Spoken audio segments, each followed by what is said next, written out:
In the spring of 1986, a clerk in a small North Carolina records office opened a filing cabinet that hadn't been touched in decades. Inside, buried beneath yellow papers and dust, was a birth certificate that should not have existed. The name on it belonged to a child the Barrett family swore had never been born. But the hospital stamp was real. The doctor's signature was real. And the blood type listed didn't match a single living member of the Barrett line.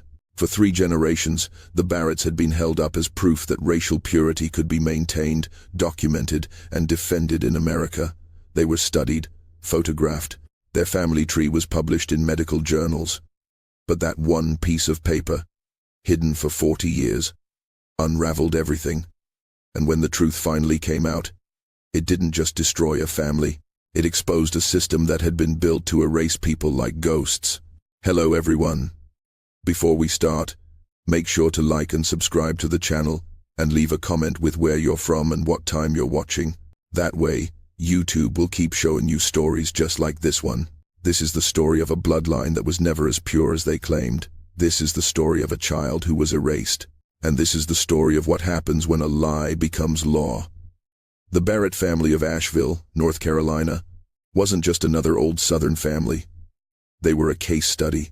In 1931, a team of eugenicists from the University of Virginia arrived at their sprawling estate with cameras, calipers, and notebooks. They measured skulls. They catalogued eye color. They traced the family tree back 7 generations, all the way to 1763.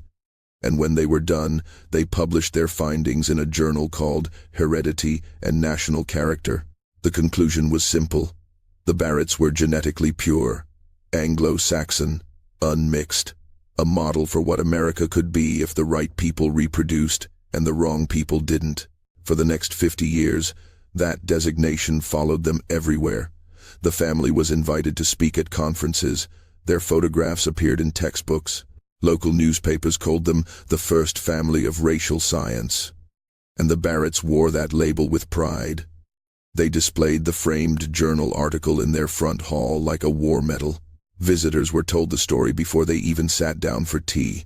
This wasn't just heritage, it was proof. But there was a cost to being perfect. The family became obsessed with maintaining what they'd been told they had. Marriages were arranged with other, certified families. Births were announced in the society pages, with bloodline details included.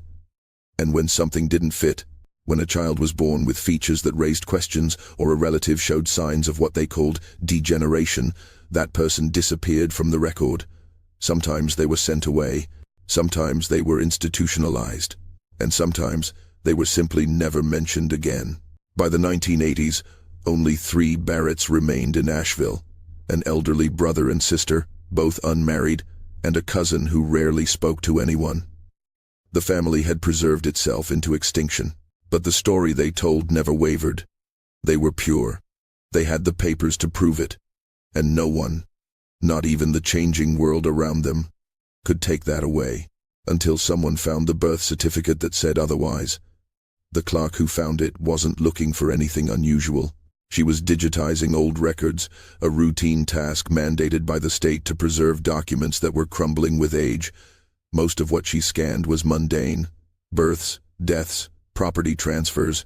But then she opened a folder marked Confidential, 1946, and found a birth certificate that had been filed backwards, upside down, as if someone had shoved it in quickly and hoped no one would ever look. The child's name was listed as Baby Girl Barrett. No first name, just those 3 words. The mother's name was Rebecca Ann Barrett. The father's name was left blank. The birth date was March 14, 1946. The delivering physician was a doctor named Howard Milliken, who had practiced in Asheville for 30 years before retiring in 1952. Everything about the document seemed legitimate, except for one thing. According to the official Barrett family genealogy, the one published and republished in dozens of sources, Rebecca Ann Barrett had never given birth. She had never even been married. The clerk made a note and moved on. But something about it stayed with her. A week later, she pulled the certificate again and looked closer. The baby's blood type was listed as AB negative. Rare, very rare. She cross-referenced it with other Barrett family records on file.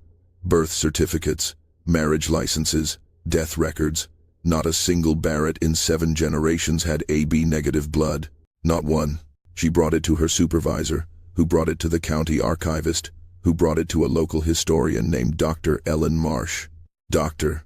Marsh had written extensively about Asheville's old families, and she knew the Barrett story well. She'd always found it strange how little was written about Rebecca Ann Barrett, despite her appearing in early family photos. In pictures from the 1930s, Rebecca was there, standing beside her brothers and sisters, smiling in a white dress. But by 1950, she was gone. No obituary, no marriage announcement, no mention of her at all. It was as if she'd been erased. Dr. Marsh requested access to hospital records from 1946. Most had been destroyed, but she found one ledger, a handwritten log kept by a night nurse that included a single entry. Barrett infant, female, transferred to state home. The state home was a facility for unwanted children. Most were adopted out, some were not, and once a child went in, the records were sealed, permanently. Rebecca Ann Barrett was 23 years old when she disappeared from her family's life. In photographs from 1945, she looks composed, almost regal, standing in front of the Barrett estate with her hands folded neatly in front of her. Her hair is pinned back. Her posture is perfect. She looks like someone who had been taught exactly how to stand, how to smile, how to exist in a way that reflected well on the family name. But by 1947, there were no more photographs of her, no letters, no records of where she went or why she left. The family simply stopped talking about her. Dr. Marsh began searching for anything that could explain what happened. She combed through old newspaper archives, church bulletins, society pages, anything that might mention Rebecca's name. What she found was strange. In 1944, Rebecca had been engaged to a man named Jonathan Pierce, the son of another prominent Asheville family. The engagement was announced in the paper with the usual fanfare, but 6 months later, the wedding was quietly called off. No explanation was given. Jonathan Pierce married someone else a year later. Rebecca was never engaged again. Then, in the spring of 1946, right around the time the birth certificate was dated, Rebecca's name appeared in the visitor log of a private sanatorium 2 hours outside Asheville. The facility was known for treating what they called nervous disorders, a polite term for anything families wanted hidden: women who drank too much, women who had breakdowns, women who got pregnant when they weren't supposed to. Rebecca's stay lasted 3 months. When she was discharged, the log noted she was released into the custody of her brother, William Barrett. After that, there was nothing. Dr. Marsh tracked down death records and found Rebecca's name in a registry from 1953. She had died in a state psychiatric hospital in the western part of North Carolina. Cause of death was listed as pneumonia, but the file noted she had been a resident there for 6 years. She was 30 years old. No family members were listed as next of kin. No one claimed her body. She was buried in an unmarked grave on the hospital grounds, a place where they put patients no one came back for. And in all the years that followed, not a single Barrett ever mentioned her name in public again. It was as if she had never existed at all. But the baby she gave birth to in March of 1946 was real. And that child's blood told a story the Barretts could never allow to be heard. AB negative blood is one of the rarest types in the world. Only about 1% of the population carries it. And it doesn't just appear randomly. It follows genetic rules that are absolute. For a child to have AB negative blood, both parents must carry specific alleles. One parent must contribute an A or B antigen, the other must contribute the opposite, and both must carry the recessive H-negative gene. It's not something that can be hidden or explained away. Blood doesn't lie. Dr. Marsh contacted a genetic genealogist named Samuel Roth, a man who specialized in tracing bloodlines through DNA and historical records. She gave him everything she had: the birth certificate, the Barrett family genealogy, the blood type, and she asked him one question: is it possible for this child to have been a Barrett? He studied the records for 2 weeks. Then he called her back. His answer was simple: no, not if the genealogy was accurate, not if the family was as pure as they claimed.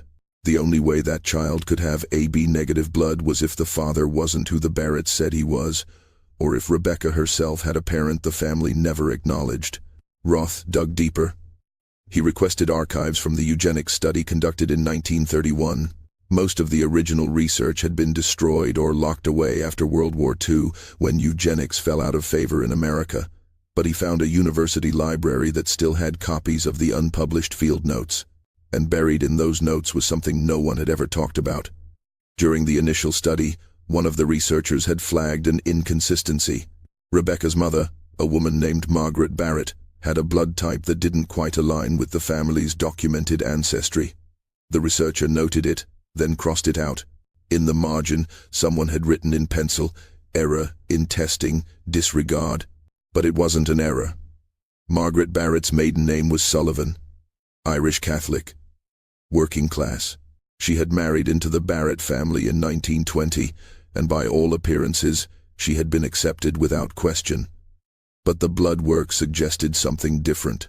Margaret's lineage likely included ancestry that wouldn't have been considered acceptable under the racial purity standards of the time. And if that was true, then Rebecca wasn't pure either. And neither was the baby she gave birth to in 1946. The entire foundation of the Barrett family's identity was a fabrication, and they had known it all along. If you're still watching, you're already braver than most. Tell us in the comments, what would you have done if this was your bloodline? The baby born in March of 1946 was never given a real name. On the birth certificate, she was simply Baby Girl Barrett. No first name, no identity, just a designation that marked her as something temporary, something that didn't need to be remembered. She was transferred to the state home for children 3 days after birth. Rebecca never held her. Or if she did, there's no record of it. The child was admitted under a case number, not a name, and within 6 months, she was gone from the system entirely. Dr. Marsh tried to trace what happened next. Adoption records from that era were sealed by law, and most facilities destroyed their files after 25 years. But she found a social worker who had worked at the state home in the 1970s, a woman named Dorothy Hayes, who still remembered the old filing system. Dorothy explained that children born to families like the Barretts, families with money and reputations to protect, were handled differently. They weren't put up for public adoption. They were placed privately, quietly, often with families far away who didn't ask questions. Sometimes the children were given new identities entirely. Birth certificates were amended, dates were changed, and the original records were buried so deep that even the children themselves would never know who they really were. Dorothy had kept a personal journal during her years at the state home. She wasn't supposed to, but she did it anyway because she couldn't stand the idea of these children disappearing without anyone remembering they existed. Dr. Marsh asked if she could look through it. Dorothy hesitated. Then she brought out a cardboard box filled with notebooks, decades old, the pages yellowed and fragile. And there, in an entry from October of 1974, was a note about a woman who had come to the facility asking questions. The woman said she had been adopted in infancy. She had recently gained access to partial records that listed her place of birth as Asheville, North Carolina, and her birth year as 1946. She wanted to know if there was any way to find her biological mother. Dorothy had tried to help her. She searched what files still existed, but found nothing conclusive. The woman left her contact information just in case. Her name was listed as Margaret Delano. She was 28 years old, married, living in Georgia. She never came back. Dorothy assumed she had given up, moved on, accepted that some doors stay closed forever. But Dr. Marsh wrote down the name, and she decided to find out if Margaret Delano was still alive. Because if she was, then the story wasn't over. The erased child had grown up, and maybe, just maybe, she had children of her own, children who carried the same blood, the same truth, the same secret the Barretts tried to bury. Dr. Marsh found her in 2 days. Margaret Delano was still alive. She was 60 years old, living in a quiet suburb outside Atlanta, widowed, with 2 grown children. Dr. Marsh sent a letter. She explained who she was, what she had found, and asked if Margaret would be willing to talk. 3 weeks passed with no response. Dr. Marsh assumed the letter had been ignored or thrown away. But then, On a Thursday afternoon in late August of 1986, her phone rang. The voice on the other end was calm, measured, but there was something underneath it. Something that had been waiting a long time to be spoken. Margaret said she had always known she didn't belong to the family that raised her. She looked different. She felt different. And when she turned 18, she requested her adoption papers and found just enough information to know she had been born in Asheville to a woman whose name had been redacted. She tried to find more, but every door was locked. Every record was sealed. She eventually stopped searching because it hurt too much to keep running into walls, but she never stopped wondering. And now, after 40 years, someone was telling her the truth. Dr. Marsh told her everything. About Rebecca, about the Barrett family, about the blood type that didn't match, and the eugenics study that had been built on a lie. Margaret listened without interrupting. When Dr. Marsh finished, there was a long silence. Then Margaret said something that stayed with her forever. She said, "So I was erased because I was proof they were never pure to begin with." It wasn't a question, it was a statement. A conclusion she had already reached on her own. Margaret agreed to take a DNA test, so did her 2 children. The results came back 6 weeks later and confirmed what the blood type had already suggested. Margaret was a direct descendant of Rebecca Ann Barrett, and her genetic markers showed ancestry that the Barrett family had spent generations denying. Irish, possibly Italian, possibly something else they never wanted to acknowledge. The purity they had built their identity on was fiction, and the child they erased had carried the evidence in her veins the entire time. The story was published in a regional history journal in 1987. A few newspapers picked it up. Some readers were outraged. Others said it didn't matter anymore, that it was old history, that everyone involved was dead or too old to care. But Margaret's daughter, a woman named Claire, read the article and decided to do something no one expected. She contacted the remaining Barretts, the elderly brother and sister still living in Asheville, and she told them who she was. She told them she existed. She told them they couldn't erase her mother a second time. They never responded. But Claire didn't need them to, because the truth was already out. It was documented. It was real. And no amount of silence could make it disappear again. The Barrett family bloodline wasn't pure. It never had been.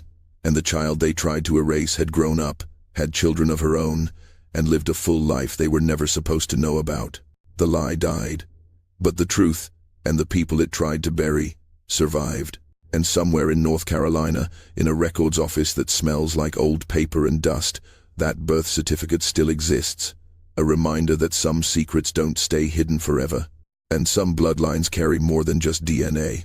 They carry the weight of everything that was done to keep them quiet.